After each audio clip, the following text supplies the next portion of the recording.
Nitya Technology Advanced Chip Level Laptop Repair Training Institute.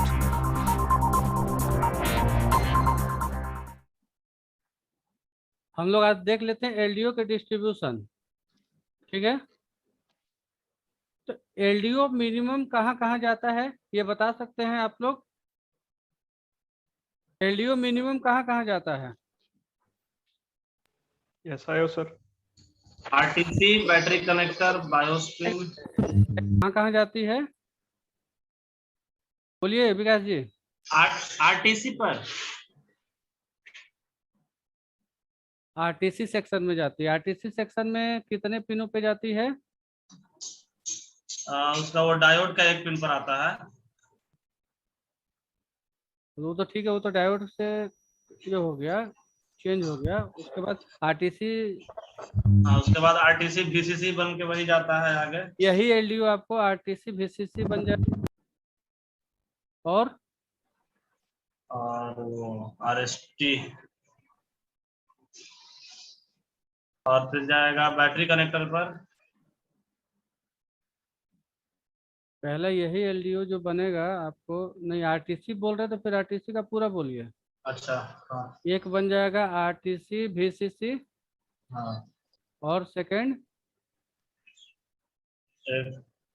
RSM, RST, नहीं, ये sorry RTC, SRTC, RTC, RST. देखिए minimum इतना आप लोगों को याद होना चाहिए। हर समय आप ये छोटी छोटी चीजों के लिए सर्किट डायग्राम नहीं खोल सकते हैं। वो नहीं, RTC, RST, SRTC, RST. Yes RTC RST intruder and inter वीरैम। और कहाँ पे जाएगा? तो वो इंटर वीआरएम एमईएन। और एक और रहता है इसी में, वीसीसी आरटीसी भी शायद रहता है। आरटीसी वीसीसी तो मैंने लिख दिया। अच्छा, वही दोनों जगह रहता है। और एक नाम आपका छूट रहा है जो लेटेस्ट वाले में मिलते हैं, उसका नाम बताइए।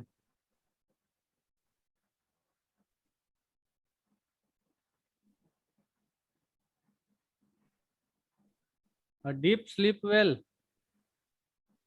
हाँ, बताइए उसका। Yes, DSW। इनेबल था। नहीं, देखिए याद कीजिए।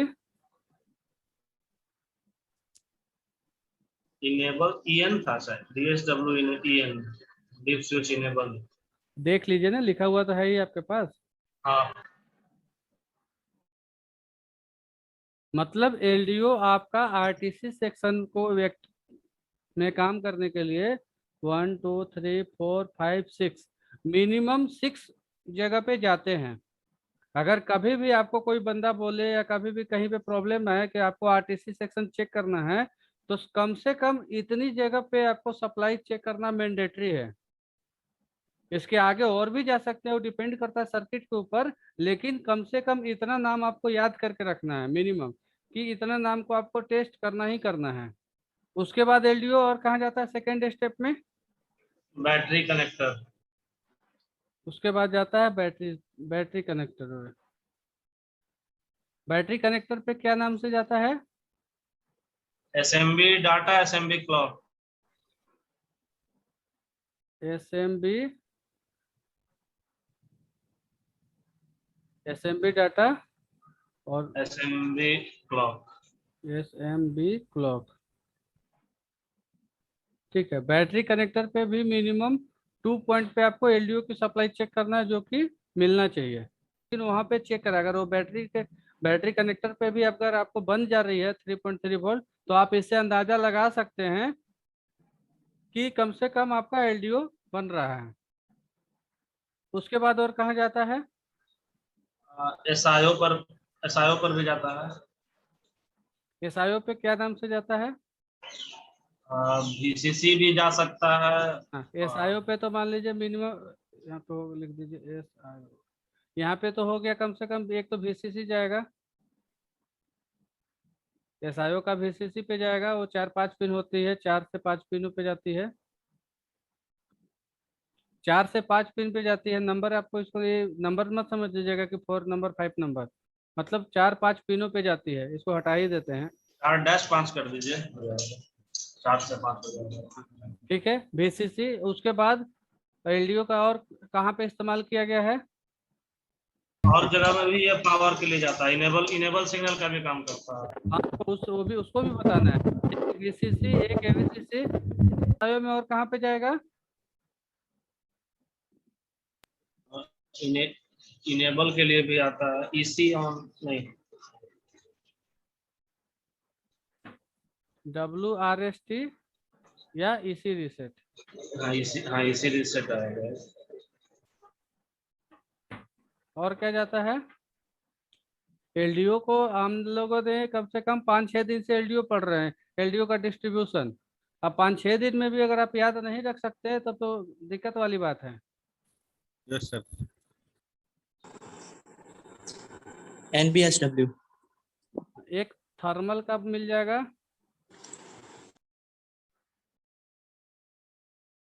और एक पावर स्विच का इंफॉर्मेशन आ जाएगा।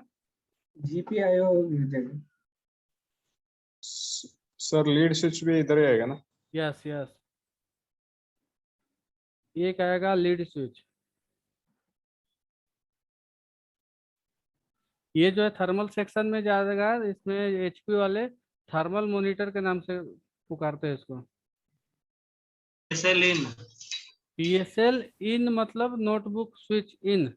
इसको पावर बटन को यहाँ पे PSL इन भी समझ सकते हैं। PSL की मदद से चलता है। सारे SIO का इनपुट है, मतलब LDO से ऑपरेट होने वाली या LDO के मदद से कुछ नाम चेंज होने वाला है, LDO का पुलअप लगा हुआ, कितनी कितनी जगह आपकी LDO की सप्लाई जाती है, इसका आपको एक इंफॉर्मेशन आपको याद होना चाहिए कि मिनिमम इतने, मैक्सिमम तो कुछ भी हो सकता है, लेकिन मिनिमम आपको इतना आपको टेस्ट करना चाहिए, करना पड़ेगा। अगर मान लीजिए आपकी प्रॉब्लम आती है कि चलो भाई मेरा SIO ट्रिगर ही नहीं हो रहा है, तो कम से कम SIO के ऊपर इतना चीजें चेक करना पड़ेगा आपको। RTC सेक्शन काम नहीं कर रहा है तो RTC के पास कम से कम इतना चीज मैंडेटरी है चेक करना। उसके बाद भी बहुत सारी चीजें हैं, लेकिन एक LDO मतलब पावर ऑन होने से पहले का जो भी सिस्टम है, जब LDO जनरेट हो जा रहा है तो LDO जनरेट होते के साथ साथ इतना जगह पे सप्लाई का डिस्ट्रीब्यूशन होता है। अब इसका कोई भी सप्लाई, अगर कोई भी सप्लाई मिसिंग हो जाती है तो फिर आपको ये प्रॉब्लम क्रिएट करेगा कुछ ना कुछ। जैसे होती है ना कि आपको चेक कर रही है, जैसे पूछेगा कि LDO की सप्लाई कहाँ कहाँ पे जा रही है, उसको चेक करना है, तो मिनिमम इतने पिनों पे आपको चेक करना पड़ेगा कि LDO की सप्लाई यहाँ पे आ रही है और आना ही चाहिए। अगर नहीं आएगा तो उसको सप्लाई को पूरा प्रॉपर करना पड़ेगा, हिसाब से चेंज हो जाता है। लेकिन लगभग लगभग सारे मदरबोर्ड में इतना चीजें आपको मिलेगी, तो इतना चीजों को आपको ट्रिगर से पहले चेक कर लेना कंपलसरी है। क्या है उस पॉइंट पे तो ट्रिगर ही नहीं होगा, और अगर ट्रिगर हो भी गया तो डिफरेंट डिफरेंट टाइप का प्रॉब्लम क्रिएट करेंगे। कभी एम्पियर नहीं लेगा, कभी 100 पे जाके रुक जाएगा, कभी 20 पे जाके रुक जाएगा, मतलब कुछ भी जाके प्रॉब्लम क्रिएट करेगा। उस केस में LDO की ही मिसिंग होती है। वो RTC सेक्शन भी हो सकता है या पार्टिकुलर कोई चीज होता है। जैसे आपका जब सबसे ज्यादा फेमस मदरबोर्ड है R62, उसमें बहुत ज्यादा प्रॉब्लम आती है। थर्मल सेक्शन प्रॉब्लम होने की वजह से इसका फ्रंट वाले जो बैटरी वाला LED है वो ब्लिंक करने लगता है। अगर मान लीजिए आपका मदरबोर्ड ट्रिगर नहीं हो रहा है और उसको लीड स्विच नहीं मिल रही है तो भी ट्रिगर नहीं होगा। AC इनका कंफर्मेशन नहीं मिल रहा है तो भी ट्रिगर नहीं होगा। पावर बटन दबाने के बाद मान लीजिए हाई लो नहीं हो रहा है तो भी ट्रिगर नहीं होगा। रीसेट नहीं मिल रहा है तो भी ट्रिगर नहीं होगा। VCC और AVCC नहीं मिलेगा तो भी ट्रिगर नहीं होगा। बायोस की सप्लाई नहीं मिलेगी तो भी उसको ट्रिगर नहीं होगा। मतलब LDO पे के इतना इंफॉर्मेशन को आपको मैंडेटरी है कि चेक करना ही पड़ेगा। बहुत सारे रिसर्च करने के बाद इतना सारा नाम आता है, जो कि मैं आप लोगों को इजी वे में बता दे रहा हूँ। आप लोग मिनिमम से मिनिमम इतना को तो याद रखना है, और इसके अलावा अगर कोई दूसरा आपको मिलता है तो उसको ऐड भी कर लेना है। लेकिन इतना चीज चेक करेंगे तो लगभग लगभग आपका 50% प्रॉब्लम सॉल्व हो जाएगा। इतना ही, इतने के अंदर में ही 50-60% का प्रॉब्लम जो है इतना दूर में ही चलता है। इतना अगर आप इस लेवल पे अगर आप पहुंच गए, इतना टेस्ट कर सकते हैं कि आपको समझ में आ गया कि मुझे इतना टेस्ट करना है, तो आप 50 से 60% प्रॉब्लम को शूट आउट कर लेंगे। 40% प्रॉब्लम में अभी बहुत सारे चीजों की समझने का जरूरत पड़ेगा। आप लोग अगर कोई लिखना चाहते हैं या कोई लिख रहे हैं तो इसको नोट कर लीजिए। लिख लिया सर। और भी बाकी सारे मेंबर हैं जो भी चाहें, अगर इसको जो नोट कर रहे होंगे इसको नोट कीजिए। हाँ, स्क्रीनशॉट लेने का प्रयास मत कीजिएगा, इसलिए कि इसको लिखिए। लिख करके आप अपने स्टाइल में लिखेंगे तो आपको आइडिया लगेगा और आपको याद भी रहेगा, क्लास करने का कुछ फायदा भी मिलेगा। मैं हमेशा से बोलता हूँ कि जब भी क्लास करने बैठे तो कम से कम एक पेन और एक पेपर लेके बैठे, ताकि कुछ भी ऐसे चीजें आए आपके सामने जिसको कि लिखना चाहिए तो आप उसको लिख लिया कीजिए हैंड टू हैंड, और सही तरीके से लिख लिया कीजिए ताकि बाद में भी आपको समझने में परेशानी ना हो।